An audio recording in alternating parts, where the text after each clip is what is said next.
Welcome back to day 6. We are officially halfway through the Christmas story, which also means there are only 6 more days until Christmas. And I don't know about you, but Christmas is my favorite holiday. One, because of the celebration of the greatest gift we've ever been given, but two, also, I just love giving gifts, expressing that love, spending time with my family.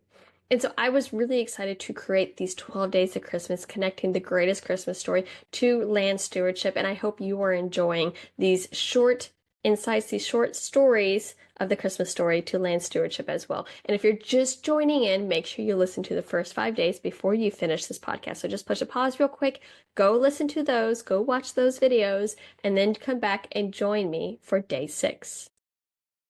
So in day 6, we are still in the book of Luke, chapter 2, and we are now reading verse 12. And it says, "And this will be a sign for you. You will find a baby wrapped in swaddling clothes and lying in a manger." Sometimes, not always, but sometimes we are so busy looking for large and usually very obvious miraculous signs to do something right, that we miss the seemingly small and simple signs that are right in front of us, showing us the right direction. When the folks were looking for the Messiah and thinking about the Messiah coming, they did not expect a baby being born in a manger. Yes, they had the prophecies and they should have understood that he was going to be born in Bethlehem and such, and even Harold understood that, there was this prophecy out there. But when it comes to us, when we are presented with the miraculous, a lot of times we expect it to be something huge. We expect it to be something very, very obvious. So, like, of course, we would never miss fill in the blank because it would be very obvious. When in reality, we miss so many small signs, the simple signs that lead up to what should have been so obvious for us. And the most obvious example I can come up with is when deciding when to thin. Many times, folks don't pay attention to this point of management until the trees start dying naturally and falling over. And we call this self-thinning. When it comes to that first thin, and we're talking about pine plantations here, you plant your trees in rows, they start growing up, and you want to do a thinning, which means you are taking out so many rows, or a row for so many rows, and perhaps the trees in between. Whether you're a third row, fourth row, fifth row, whatever that is not important for this example. The importance is this intentional mid-harvest point that so many landowners kind of forget to consider, kind of miss, until the trees literally start dying over. And now it is so obvious, but they've missed the critical point. They missed all the simple shines, showing them that this is the right time before now this very dramatic show of trees dying. And honestly, if you wait to that most dramatic time period, that operation is not going to be nearly as valuable as it would have been if you did it at the right time. So what are these simple, small signs that you should be looking for? And I'm going to give you just a few examples out there because they're often overlooked.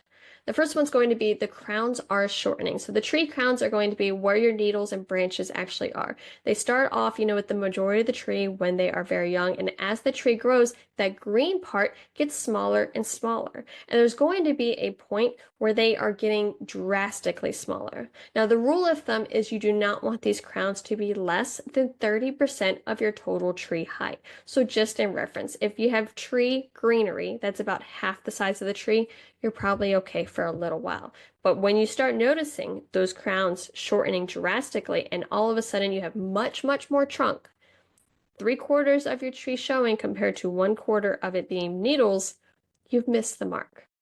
The next sign is going to be complete shade out of the understory, okay? Again, you have your trees that are growing up. They're going to eventually connect and there's going to be no sunlight that hits the ground.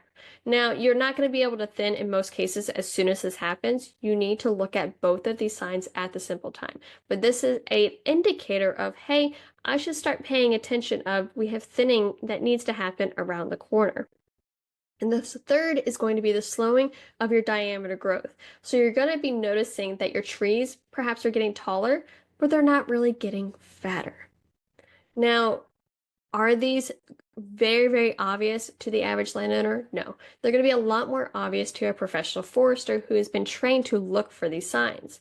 But those first two are fairly obvious opportunities to look, to pay attention to, even if you don't know the exact dynamics of, when should I be thinning, you can pay attention to these indicators to know, hey, it's going to be right around the corner. And so the lesson I gained from today, this will be a sign for you. You will find a baby wrapped in swaddling clothes. Is don't overlook those simple signs that can be your biggest blessing because you're looking for the big sign, the big opportunity. Because many times when you're looking for the big obvious show, you're going to miss the biggest blessings, the biggest and best timing you possibly could. We are halfway through. Please stay with me for the rest of the Christmas story. I cannot wait to share some more of these land stewardship insights with you, and I hope you're growing a grower. I hope you are growing a greater appreciation for your land as well as connecting with the Christmas story.